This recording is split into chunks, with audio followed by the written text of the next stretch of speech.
भाई लोगों, वीडियो को लाइक करते जाओ, चैनल को सब्सक्राइब करते जाओ। मीटर खींच के रखना है, ढील बिल्कुल देनी नहीं है। सूर्य कुमार यादव और मेरे गौती की सारे रोल हो गए फैल, जोड़ी टॉप चाल री। पढ़ के बता रहा हूं ना भाई, सारे रोल। धर्मेंद्र जी को नमस्कार है, नमन है। सारे रोल हो गए फैल, जोड़ी टॉप चाल री। अरे तू मेरा धर्मेंद्र, मैं तेरी हेमा मालिनी।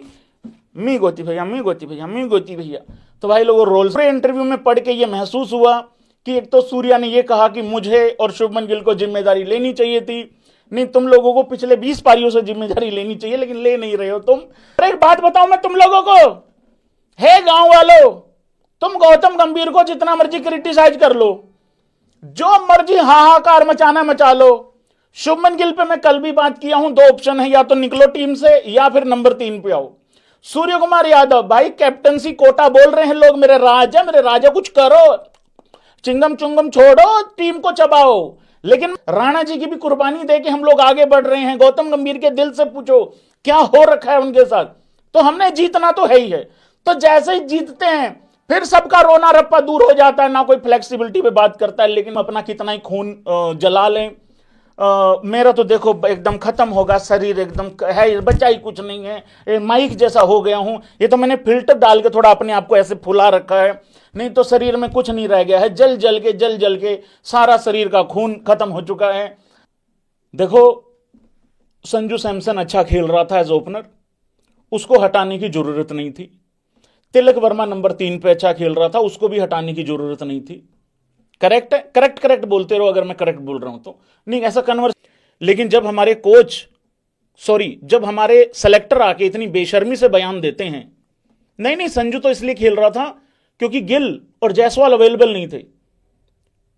तो फिर जायसवाल तो T20 जीतने वाली टीम का भी पार्ट था, बैकअप में था, तो उस लॉजिक से तो वो भी बनता था, लेकिन वो नहीं है। क्यों? क्योंकि हमें सिर्फ चाहिए गिल था। तो अभी ये तो तिलक वर्मा, मैं तो उसकी ताली बजाता हूं उस लड़के को, क्योंकि भाई उसने फिर भी अपने थोड़े हिम्मत और गट्स उसने दिखा रखे हैं कि वो किस तरीके से आगे बढ़ रहा है रन चेज में। प्रेशर वो लड़का भाई लोगों लेता है, ये बात तो तय हो गई है। संजू सैमसन को ओपन करवा लो, यशस्वी जायसवाल को भी आप स्क्वाड में लेके आओ, ठीक है। आप अगर जितेश से विकेट कीपिंग करा रहे हो तो जायसवाल को ओपन करा लो। रिंकू की भी इस टीम में जगह बन सकती है। गौतम गंभीर के साथ पूरा देश ऐसे डट के खड़ा हो जाएगा। लेकिन भाई दिक्कत क्या होती है ना, जब इतने ज्यादा फेवरेटिज्म होते हैं ना तो फिर तकलीफ होती है। मैं एक बात बताऊं आप लोगों को, अगर T20 फॉर्मेट में भी हमें इतनी ज्यादा दिक्कत आ रही है, भाई कसम से कह रहा हूं भाई, मैनेजमेंट में बहुत बड़ा लोचा है। भाई अजीत अगरकर को तुम लोग सब भूल जाते हो।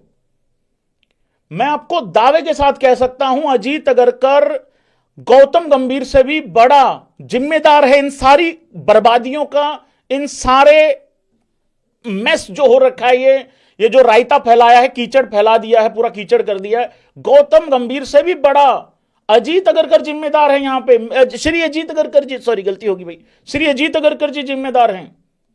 उसका कारण बताता हूं मैं। या तो अजीत अगरकर ये कह दे भाई गौतम गंभीर ही कोच है, गौतम गंभीर ही कैप्टन है, गौतम गंभीर ही बैटिंग कोच है, गौतम गंभीर ही फील्डिंग कोच है, गौतम गंभीर ही, और जो कि है भी है, गौतम गंभीर ही सेलेक्टर है। तो फिर वो 5 सेलेक्टर कर क्या रहे हैं?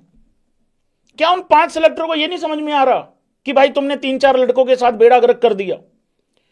और रही बात प्लेइंग 11 खिलाने की, उस बैटिंग ऑर्डर को ठीक रखने की, यह गौतम गंभीर की जिम्मेदारी है। अब यहां मैं सूर्य कुमार यादव की बात इसलिए नहीं कर रहा क्योंकि वो तो अपना दिमाग लगा ही नहीं रहा है यार भाई।